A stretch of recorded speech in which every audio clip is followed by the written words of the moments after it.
Welcome back to GeoCrisis Update, your trusted source for detailed analysis of global conflicts and geopolitical developments.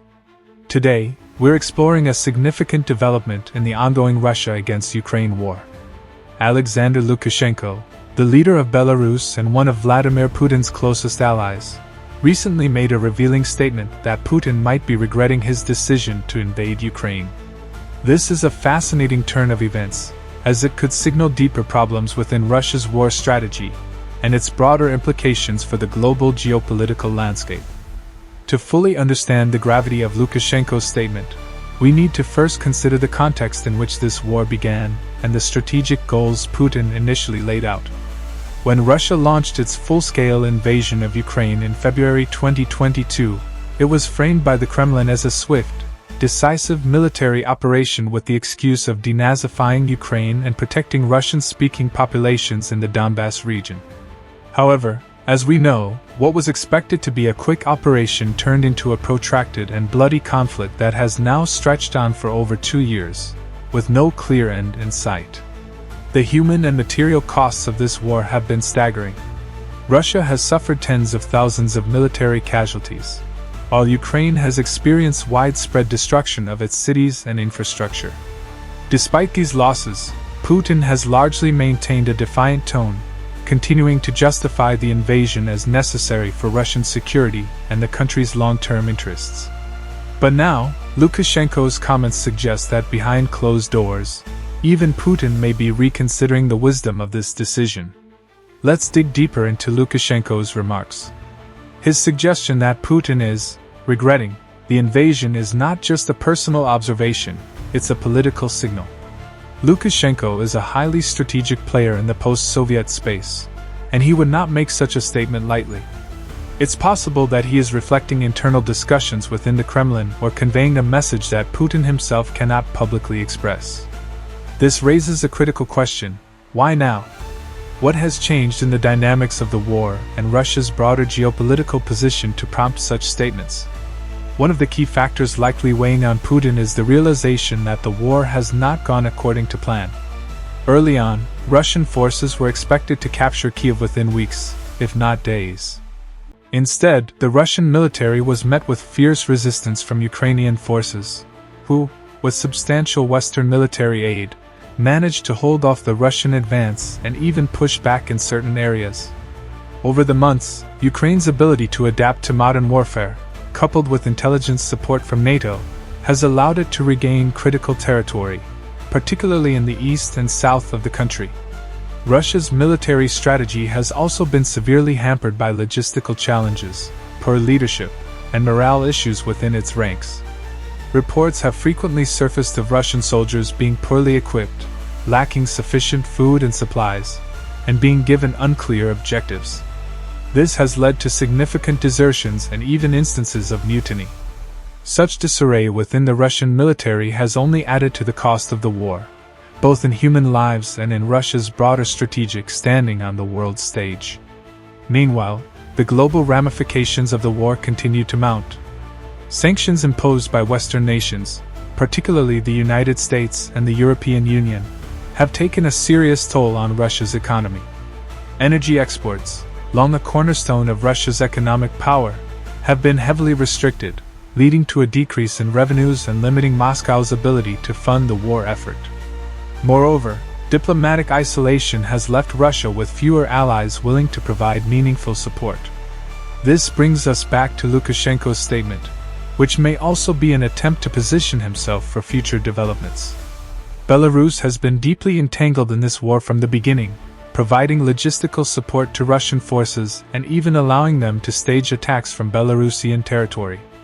However, Lukashenko has carefully avoided committing his own troops to the fight, perhaps out of fear that doing so would further destabilize his already fragile regime. By suggesting that Putin is having second thoughts, Lukashenko could be signaling that Belarus is seeking a way to disengage from this conflict, or at least hedge its bets should Russia's position deteriorate further. Another layer to this geopolitical puzzle is the growing involvement of North Korea. Reports indicate that North Korean troops are being deployed to support Russia's war efforts, marking a dramatic escalation in the internationalization of the conflict. For months, there have been whispers of a deepening alliance between Moscow and Pyongyang, particularly after a high-profile summit between Vladimir Putin and Kim Jong-un earlier this year. The two leaders agreed to a wide-ranging military partnership, which includes the supply of arms and ammunition and, most controversially, the deployment of North Korean personnel to the Ukrainian front lines. This raises serious questions about the nature of Russia's military strategy. Why would Putin turn to a distant ally like North Korea for manpower? The answer likely lies in the severe attrition faced by the Russian military. After nearly 2 years of intense combat, Russian forces are stretched thin. The losses they have suffered on the battlefield, both in terms of personnel and equipment, have been immense. While the Kremlin has attempted to downplay the scale of these losses, independent estimates suggest that Russian casualties could number in the tens of thousands. Facing a shortage of willing and able soldiers, Russia has increasingly relied on mercenaries, such as those from the infamous Wagner Group. However, following the internal turmoil caused by the death of Wagner leader Yevgeny Prigozhin, the effectiveness of these mercenary forces has diminished.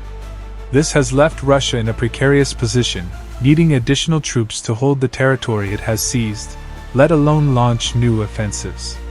Enter North Korea. Kim Jong-un, facing his own set of economic and diplomatic pressures, sees an opportunity in aligning more closely with Russia. For Pyongyang, participating in the conflict could serve several strategic purposes.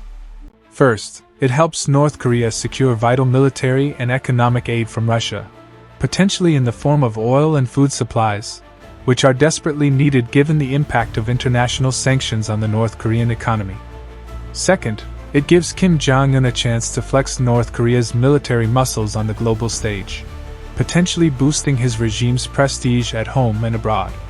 But while North Korea's involvement might provide Russia with a temporary solution to its manpower problems, it also carries significant risks.